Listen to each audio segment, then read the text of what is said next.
Welcome everyone. Today's video is not a trend. It's not a productivity hack. And it's definitely not for people who just want a quick dopamine rush.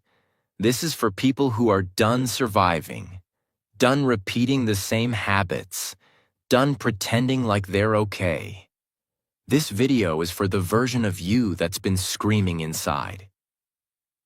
I know I was meant for more than this. And for the next 21 days, we're going to rebuild you. One challenge at a time. One truth at a time. One step toward the life you were born for. But to truly understand what we're doing here, you have to understand something most people never do. The war isn't out there. It's in here. In your subconscious mind. Nikola Tesla once said, "If you want to understand the secrets of the universe, think in terms of energy, frequency, and vibration." But what he didn't say is this: you are a frequency machine, and the settings were programmed by your past, by your trauma, by your parents, by your fears, by every time someone told you, "Don't try too hard, you're not good enough, you'll never make it." Here's the painful truth. 95% of your thoughts, decisions, emotions, and actions are not made by you. They're made by your subconscious programming. Your subconscious mind is like the operating system behind your life. It decides what you believe, what you fear, what you deserve, what you settle for. And if you don't rewrite that program, you'll live the same day for the rest of your life. What is the subconscious? In simple words, let me explain it in a way even a child would understand. Imagine your brain is a smartphone. Your conscious mind is like the screen. What you see, tap, scroll. But your subconscious mind? That's the entire operating system, running in the background. You don't see it, but it controls everything. It decides how fast the phone runs, what apps you can use, and whether the phone even works at all. Now imagine if that operating system was filled with viruses. Beliefs like, "I'm not good enough. I always mess things up. People like me never succeed." And then you wonder why you fail, why you're stuck. Why motivation never lasts. It's not your fault. It's your programming. And it's time to uninstall it. That's what these 21 days are for. This isn't a challenge. It's a reconstruction. A deep rewiring of who you are, what you believe, and how you live. So today, we begin. Challenge 1. Identity your limiting beliefs. Before you build a new life, destroy the lies that control it. Let me ask you something powerful. What lies have you been calling truth your whole life? Because the truth is, you don't need to be more productive. You need to stop being poisoned. You can't pour fresh water into a cup filled with acid. So today, before you set goals or build habits, we clean the mental cup. What to do? Sit down with a blank page. Write 3 limiting beliefs that come up when you think about your future. Some examples. I'm too old to change. I'll never be consistent. I always ruin everything. Be brutally honest. These are not affirmations. These are the lies you've been programmed with. Now for each one, flip it. Turn that belief into its opposite truth. I'm too old to change. This is the perfect time to become who I was always meant to be. I always ruin everything. I've made mistakes, but I learn fast and grow stronger. I'll never be consistent. I can become consistent because I now understand what blocked me. Speak these new beliefs out loud. Your subconscious doesn't respond to wishes. It responds to repetition. Say it. Every day, out loud, like you mean it. Let's take Anna, a 32-year-old woman who wants to become a speaker. Her beliefs. Nobody will listen to me. I don't speak good English. I'm too shy. She flips them. My voice matters. I will connect with the right people. I can learn English fluently, one day at a time. My shyness is not a weakness. It's my quiet strength. She writes them, speaks them, lives them. And 6 months later, she speaks on her first podcast. Why? Because she didn't just change her words, she changed her beliefs. And beliefs control your life. Most people try to change their actions without changing their beliefs. It's like trying to build a mansion on top of broken ground. If your foundation is full of doubt, shame, and fear, every goal you build on top of it will fall. This challenge destroys the weak foundation and replaces it with strength. That's challenge 1. A mirror, a reset, a crack in the old program. Because before we can rise, we must know what we've been buried under. Challenge 2. The dopamine reset. 10-minute digital detox. Your brain is fried. Not because you're lazy, but because it's overloaded. Now we give it space to breathe, to heal, to remember what clarity feels like. Let me ask you a question that no one else dares to ask. When was the last time your brain was quiet? I don't mean silent in the room. I mean silent inside your head. Most people alive today are not living. They're scrolling, switching, jumping, reacting. From one notification to another, from one video to the next, from one quick check to an entire hour gone in a black hole of content. And they say they can't focus. They say they're tired. They say they're unmotivated. But the truth is, they're not broken. They're just overstimulated. They've been hijacked by the most addictive drug of this generation, dopamine. Dopamine is the chemical in your brain that gives you the feeling of, I want this. When you see a notification, your brain releases dopamine. When someone likes your post, dopamine. When you eat junk food, dopamine. When you see a new message, dopamine. It's not bad. But too much dopamine from unnatural sources, screens, sugar, scrolling, makes your brain sick. It's like giving a child unlimited candy. They become wild, restless, unfocused. That's how your brain feels right now, tired, burned out, but constantly chasing more. Most people who say they have no motivation, no energy, no focus, no patience, aren't lazy. They're just living in a constant state of mental chaos because the brain was not designed for this much input, this much noise, this much stimulation. Every second. You were not meant to check 17 apps before brushing your teeth. You were not meant to scroll past 1,000 faces before lunchtime. You were not meant to see news, war, gossip, jokes, lies, all in 5 minutes. That's not laziness. That's neurochemical burnout. So today, we begin the healing. Challenge 2. 10-minute digital detox greater than 10 minutes. No phone, no screen, no scroll, just silence. Not for punishment, but for recovery. How to do it. Find a place with no distractions. No TV, no laptop, no phone. Set a timer for 10 minutes. Put your phone in another room. Turn it off if needed. Sit or walk in silence. That's it. Don't try to meditate. Don't do anything. Just notice what happens inside you. How uncomfortable it feels at first. How you keep reaching for your phone mentally. How your thoughts bounce around. Let them. Observe them. And let your brain begin to exhale. Do this challenge once today. But understand this. This 10 minutes is not about silence. It's about power. The power to reclaim your mind. Because if you cannot sit with your own thoughts for 10 minutes, how will you ever trust them for a lifetime? This is the beginning of retraining your brain to feel peace without noise. To feel joy without distraction. To feel alive without checking a screen. And that is rare.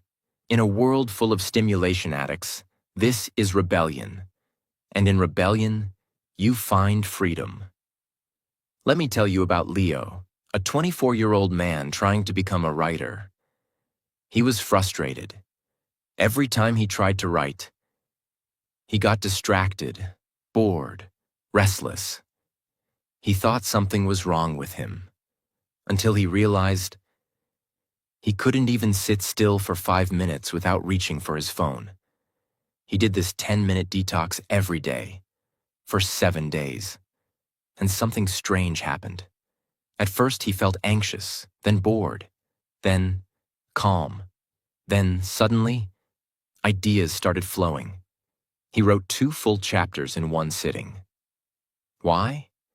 Because his brain was no longer begging for escape. It had finally come home to itself. Silence is uncomfortable only for people who are running from their own mind. Most people can't be alone with their thoughts. Because they've been suppressing pain for too long. The phone is a shield. The scrolling is an escape. But healing doesn't happen through escape. It happens through attention.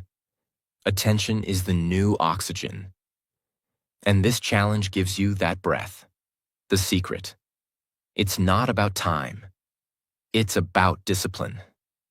Anyone can scroll for 3 hours, but very few people can disconnect for 10 minutes. And in those 10 minutes, you're doing more for your brain than any book, any quote, any podcast can ever do. You're teaching your brain, I am in control, not the algorithm, not the screen. Me. After your 10 minutes are over, write down, what did you feel? What thoughts came up? What were you afraid to feel? This turns the challenge into therapy, into clarity, into transformation. You're not lazy. You're not broken. You're not unmotivated. You're just overstimulated.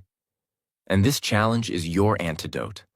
Silence is not the enemy. It's the door. And when you walk through it, you'll meet the version of you that's been buried beneath the noise. That's challenge 2. Silent, powerful, revolutionary. And if someone truly completes this, not just watches it, they will feel different within 24 hours. Challenge 3. Practice 5 minutes of mindfulness. You've been stuck in the past and anxious about the future. Come back to now. 5 minutes. No judgment, just presence. This is not about peace. This is about power. Let's be honest. Most people don't live in the present moment. They live in 2 places, and both are prisons. 1. The past. Regret. Shame. I should have. I could have. Why did I? 2. The future. Fear. Anxiety. What if I fail? What if they leave me? What if I never change? But nowhere in that story do they live in the one place that matters. Here. Now this breath, this second, this moment, the moment you're reading these words, you're alive. But are you actually here? Or are you lost in some thought about yesterday or 10 minutes from now? This is the core problem of the human mind. We're always somewhere else. And if you live in your head, you will die in your life. Mindfulness is not just for monks. It's not a calm activity. It's not about flowers and waterfalls. Mindfulness is a weapon. A way to take control back from your chaotic brain. When you learn how to sit in the present moment, you stop being a puppet to your fears. You stop being pulled into storms that no longer exist. Because when you're present, there is no fear, there is no shame, there is only awareness. And awareness is the beginning of all transformation. Imagine your thoughts are like clouds moving across the sky. Some are dark, some are light, some move fast, some slow. Mindfulness is not chasing those clouds. It's sitting on the ground, looking at the sky and saying, "That's just a thought. I don't have to follow it. That's just a memory. I don't have to relive it. That's just anxiety. I don't have to believe it." Mindfulness is learning to watch the storm without becoming it. And once you learn that skill, you become unshakable. Don't do it to feel better. Do it to wake up. How to do it? Set a timer for 5 minutes. That's it, just 5. Sit comfortably. No need to cross legs or look fancy. Just sit. Close your eyes. Take a slow, deep breath. Focus only on your breath. Feel the air enter your nose. Feel it move through your chest. Feel it leave your body. Repeat. Thoughts will come. They might scream. They might distract. That's okay. That's normal. Here's the key. Don't fight the thought. Don't judge yourself. Just say, "That's a thought," and return to your breath. Keep coming back. That's the practice. That's the power. Let me tell you about Elena, a 40-year-old single mother of 2. Every night, she would lie in bed with her heart racing. Worries about bills, her kids, her job, her body, her future. She started doing this 5-minute practice. The first 3 days, she cried. She felt overwhelmed. Her mind was loud like a storm. But something strange happened on day 4, for the first time in years. She noticed silence between her thoughts, a moment of peace. Then she noticed her heartbeat slowing down, then her breathing deepening, then her mind softening. And by day 10, her kids noticed. "Mama, you look calm now," her daughter said. That one moment made Elena realize, "I'm not broken. I've just never been present." Most people live in survival mode because their brain is constantly alert, constantly reacting, fearing, worrying, defending. This challenge rebuilds your nervous system. It teaches your mind, you are safe. You don't need to panic every second. You are here. You are alive. You are okay. And from that place, you make better decisions. You speak more clearly. You stop overreacting. You stop overthinking. You become still. And in stillness, you become powerful. If your mind is too loud during this challenge, that doesn't mean you're doing it wrong. It means you're finally listening. You're finally hearing all the noise you've ignored for years. And that's progress. That's healing. That's courage. Because most people never face their thoughts. They just run. They scroll. They numb. But you're sitting in it. You're watching it. And you're returning to your breath. That is mastery. After your 5 minutes, write down, what thought showed up the most? Was there a moment of stillness? What did you learn about yourself in those 5 minutes? Because the deepest lessons you'll ever learn in life won't come from books. They'll come from the silence you learn to sit inside of. This is not about meditation. This is not about peace. This is not about escaping life. This is about facing life fully, honestly, without distractions. Because the person who can sit with their mind becomes the person who can master their life. And that's what you're becoming now. That is challenge 3. Not just a mental practice, but a foundational shift in the way you experience life. Challenge 4. Write down 3 past mistakes plus lessons. You're not a failure. You're a learner with scars. Let's break a painful truth. Most people do not live in the present, not because of fear of the future, but because they are still bleeding from their past. They made one mistake and never forgave themselves. They hurt someone and carry the shame every day. They trusted the wrong person, and now they trust no one. They failed once. And now, they call themselves a failure. But the truth is, you are not your past. You are what you learned from it. And if you don't learn the lesson, you repeat the pain. That's why this challenge is not just about healing, it's about evolution. Your brain is wired to remember pain more than success. It's a survival mechanism. But when you don't process that pain, it becomes your identity. You stop taking chances. You stop opening your heart. You stop trusting yourself. So today, we take your worst moments and turn them into the fuel that builds your future. Regret is just wisdom trapped in pain. Let's free it. What to do? Take a pen and paper. Write down 3 things you deeply regret. A mistake, a choice, a lie, a missed chance, something you never forgave yourself for.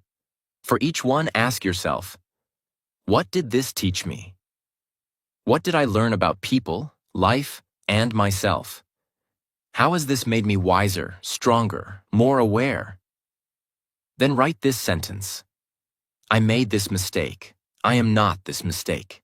I carry the lesson. I release the shame. Read it out loud. Let me tell you about Daniel, 19 years old. He cheated on his final exam. He was caught. He lost his scholarship. His parents were ashamed. His teachers called him a disgrace. For 2 years, he stopped believing in himself. He worked small jobs. He avoided old friends.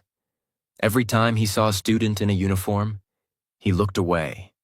Until one day, he wrote about it. He wrote exactly what happened. He wrote how much he hated himself. And then he asked himself, what did this teach me? His answer shocked him. I didn't cheat because I was evil. I cheated because I was scared. I didn't believe in myself, and I let fear make the decision for me. That one truth saved his life. He applied again to university. He wrote about that failure in his entrance essay. They accepted him because he stopped hiding the mistake. He used it as proof of growth. Most people think their past ruins them, but in reality, their relationship with the past is what destroys them. Your mistake didn't kill you, but your self-hatred might. So today, we do something very few people ever do. We honor the past, and then let it go, because healing isn't forgetting. Healing is remembering without pain. Call or message someone you hurt. Say one sentence. I'm not who I used to be, and I'm sorry for how I acted. Not for them, for your freedom. You don't need their forgiveness. You just need to be free from the shame. The reason people repeat the same pain is because they never gave it a purpose. Your pain has meaning. Your scars are your story, but you cannot carry them forever. So today, we transform them into wisdom, because the world doesn't need more perfect people. It needs more healed people who own their story. And now, you are becoming one of them. Challenge 5. Visualize your dream life. If you can see it, your brain can believe it, and your habits will follow. Most people live their entire life without ever asking, what do I actually want? Not what society says, not what your parents wanted, not what your friends are doing, but you, your life, your truth. Because if you don't know where you're going, your habits will take you nowhere. The brain needs a destination. That's how it works, and this challenge gives it one. Your brain doesn't know the difference between imagination and reality. That's why you cry during movies. That's why you feel fear from a memory. So when you visualize your dream life clearly, emotionally, deeply, your brain starts building belief systems around it. You stop saying, it's impossible. I can't do it. That's not for people like me. And you start saying, wait, This feels real. This feels possible. This feels like home. Because the mind can't move toward a blurry goal. It needs clarity. If your dream doesn't exist in your mind, it will never exist in your life. What to do? Find a quiet space. Sit or lie down. Close your eyes. Breathe slowly. Ask yourself, what does my dream life feel like? Where am I waking up? What kind of clothes do I wear? What work am I doing? Who is next to me? What is the energy around me? How do I carry myself? Let your brain go wild. Feel it, see it, smell it, hear it. Now open your eyes. Take your journal and write a paragraph that starts with, "My dream life looks like this." Don't write what's realistic. Write what sets your soul on fire. Close your eyes for a moment and imagine this. You wake up not to an alarm clock, but to the sound of soft waves outside your window. Your home is built on a quiet hill near the ocean.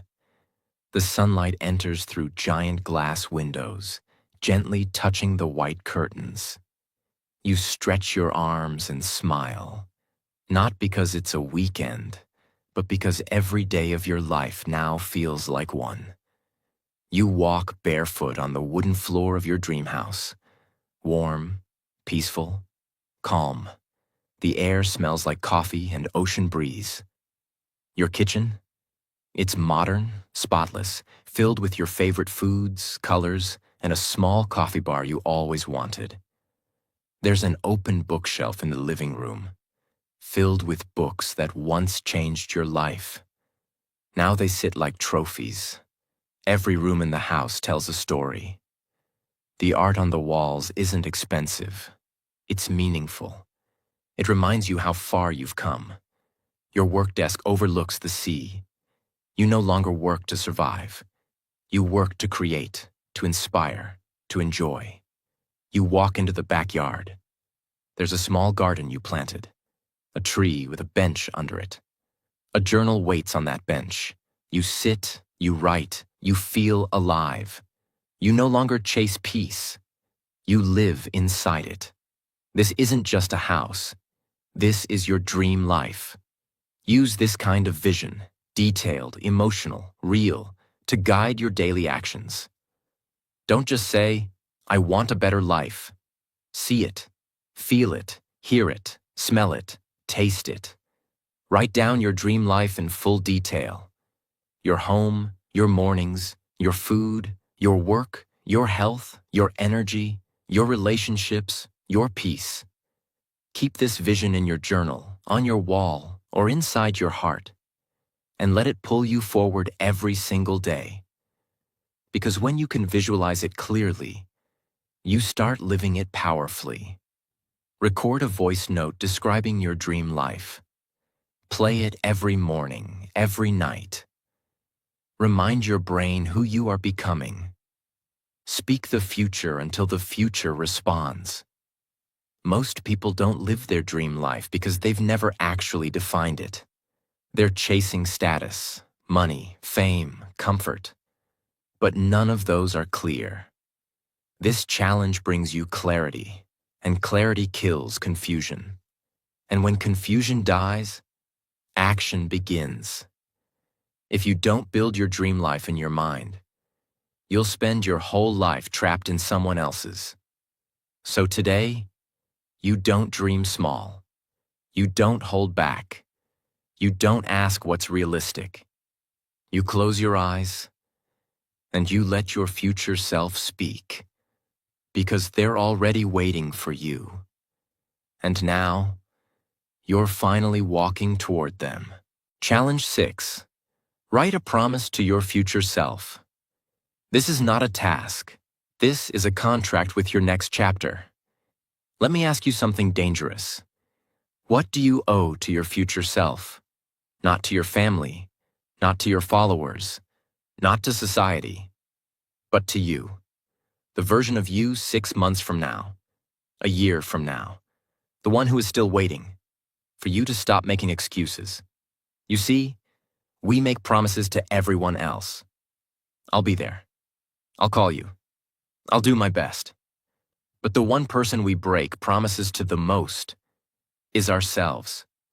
And that's why your self-worth is low.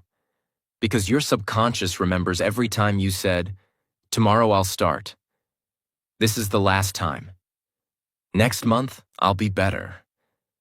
And you didn't. You didn't lie to the world. You lied to yourself. That's why this challenge isn't about writing a goal.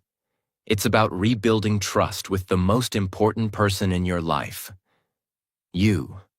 The subconscious mind doesn't care about motivation. It only responds to evidence. Every time you break your word to yourself, you give your brain proof that you are not serious, not consistent, not worthy of trust. And that belief destroys your ability to take action. But when you make a promise and honor it, something magical happens. Your subconscious begins to believe, maybe we can change, maybe we are becoming something new. And from belief comes momentum.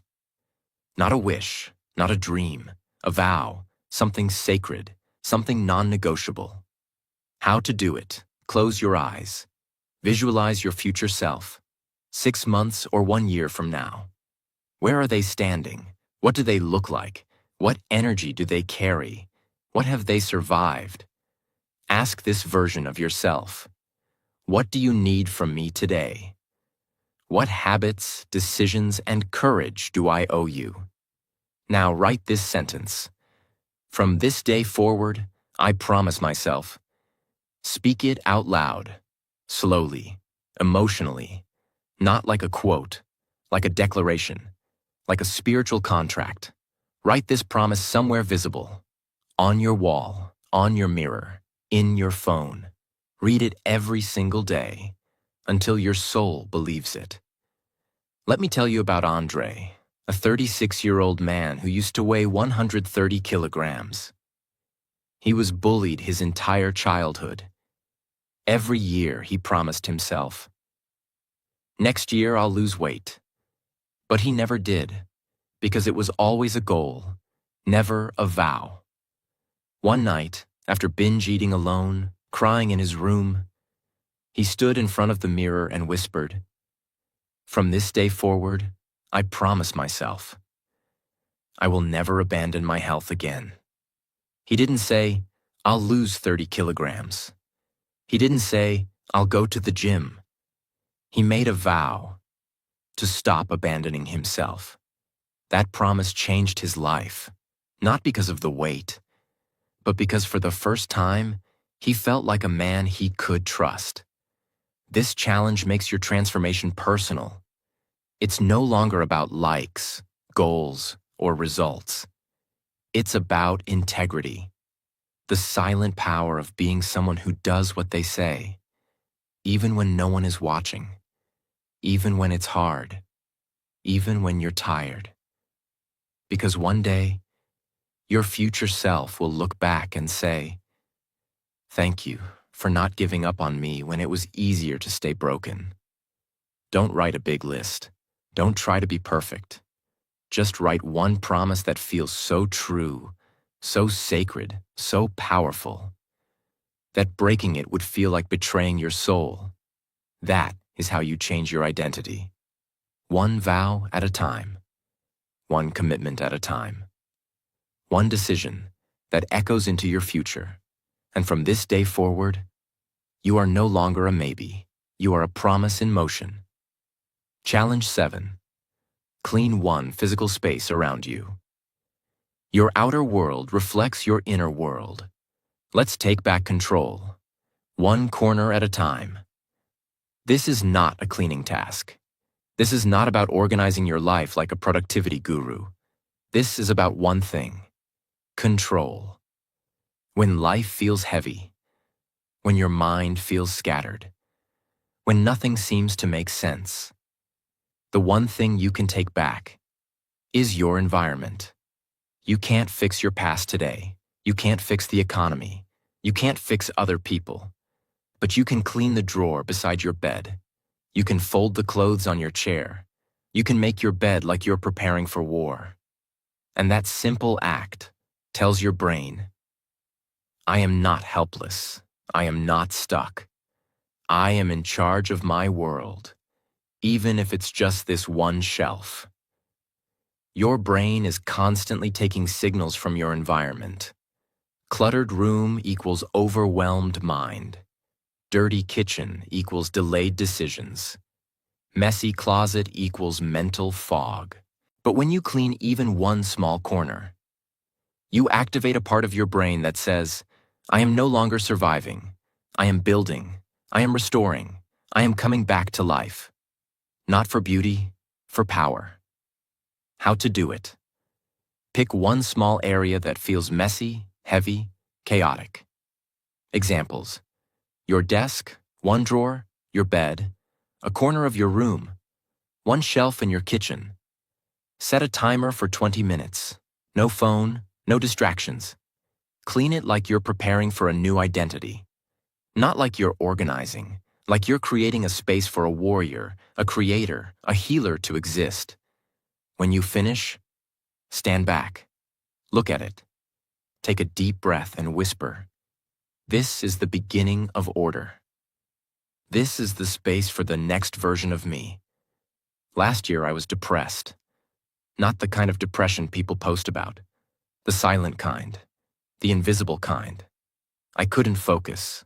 I stopped believing in myself. My room was a disaster. Clothes everywhere. Books stacked like bricks. Bottles, wrappers, dust. It looked like I had given up. And maybe I had. One night I looked around. I asked myself, if someone walked into this room right now, what would they learn about me? The answer broke my heart. They would see pain, chaos, and no hope. So I stood up. It was 2:14 a.m. No music, no phone, just me and the mess I had created. I started with the floor, then the table, then the shelves. I didn't know it then, but I wasn't just cleaning my room. I was cleaning my sadness, my pain, my stuck energy. As the sun came up, my room looked different. But more importantly, I looked different. I felt powerful again. I had proof. I can change something. I can take control. I am not my chaos. I am not my past. That day taught me something I'll never forget. When life feels too big to fix, start small. Start with your desk, your bed, your bag, anything. Because when you clean one physical space, you send your brain a message. We are not done. We are not broken. We are just beginning again. This is not about tidiness. This is about identity. It's about rewriting the story of your environment so your environment can support your growth. Because your surroundings are not just background, they are signals. And today, we make sure those signals say, a powerful person lives here. A person with direction. A person who respects their space. Because they respect their future. You don't need to clean your whole life in one day. You just need to start. Pick one space. Clean it with pride. And let that space become the symbol of a new era. Because once you control your environment, you start believing you can control your destiny. And that belief is the first step to becoming unstoppable. Final challenge. 8-8. Forgive someone who hurt you. You cannot become your future self if your soul is still chained to old pain. Today, we cut the rope. You can do everything right. You can meditate, clean your room, visualize your dream life, write your promises, fix your habits. But if deep inside you are still holding on to anger, bitterness, pain, or resentment, you're still a prisoner, not of others, but of your own heart. Because forgiveness is not about them. It's about you, your freedom, your healing, your ability to finally move forward. And most people never move forward because they never truly let go. Let's be very clear. Forgiveness does not mean that what they did was okay, that you forget the pain, that you allow them back in your life, that they win and you lose. No, forgiveness means, I will no longer let this pain poison me. I will no longer carry this person's mistake inside my body. I deserve peace. I deserve freedom.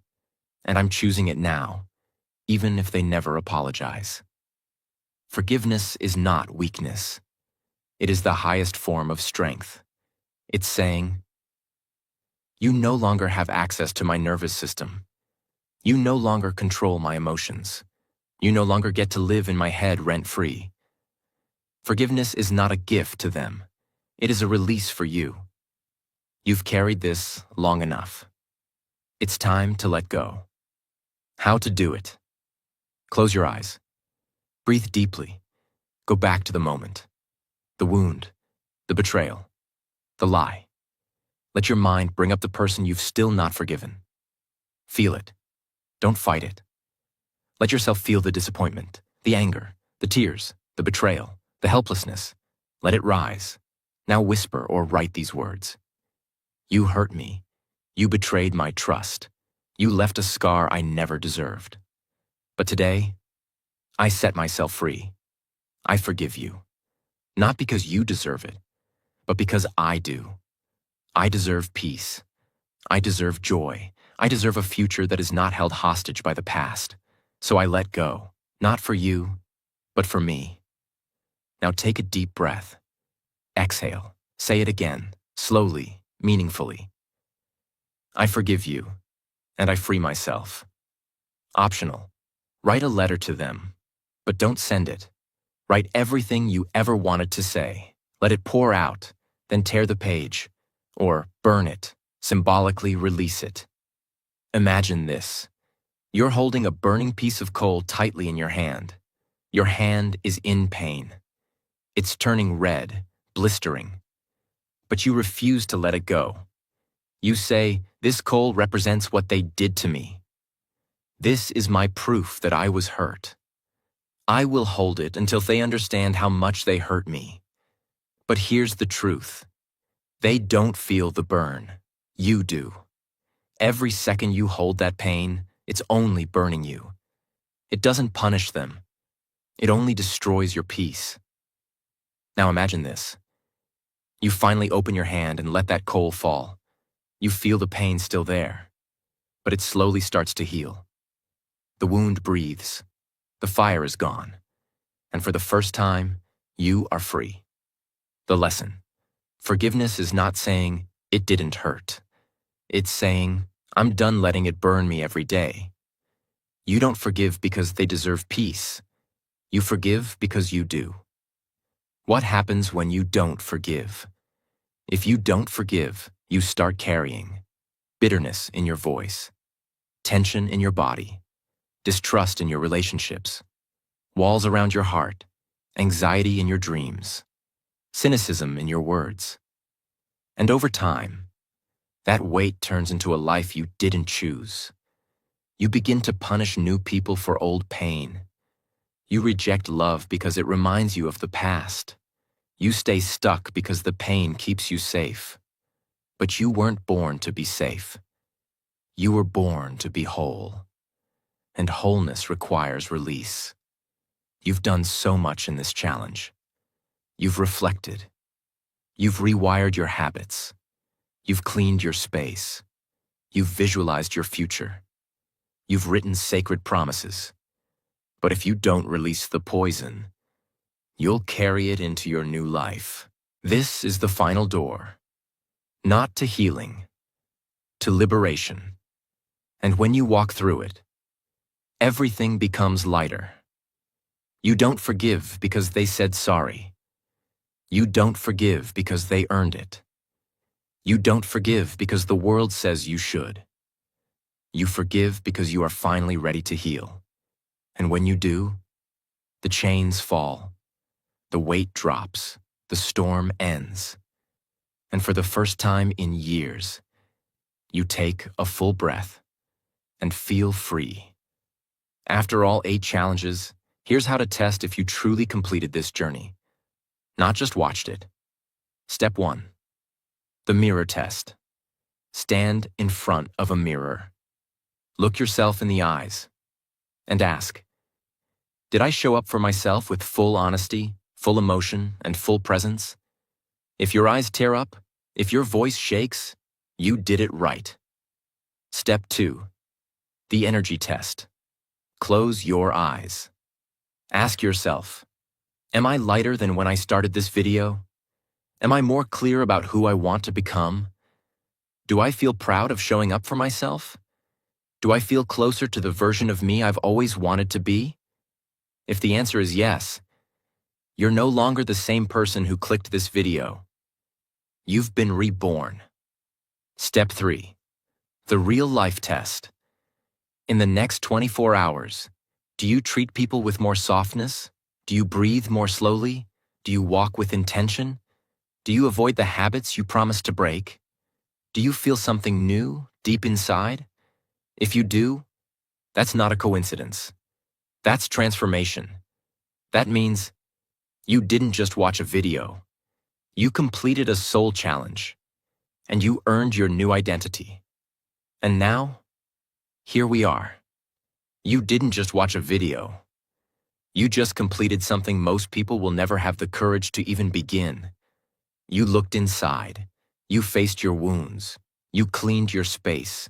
You rewired your mind. You forgave. You let go. And you rose. One challenge at a time. You've done what schools never teach, what the world never honors, and what most people spend their whole life avoiding. You chose to change, and that is rare. That is powerful. That is the beginning of a completely new life. Because if you can do these 8 challenges with honesty, with emotion, with full heart, there is nothing in this world you can't become. So as you walk into the next chapter of your life, don't forget this. Your past does not define you. Your fears do not own you. And your future is not written yet. Because today, you became the author. Subscribe. Because this channel is not about noise. It's about truth. It's about healing. It's about transformation. And you are now part of something bigger than a video. You are part of a movement. A place where broken people become powerful again. So, hit that subscribe button. Because this is just the beginning. Thank you for being here. Thank you for being brave. And from the bottom of my heart, God bless you on your journey. I'll see you in the next chapter.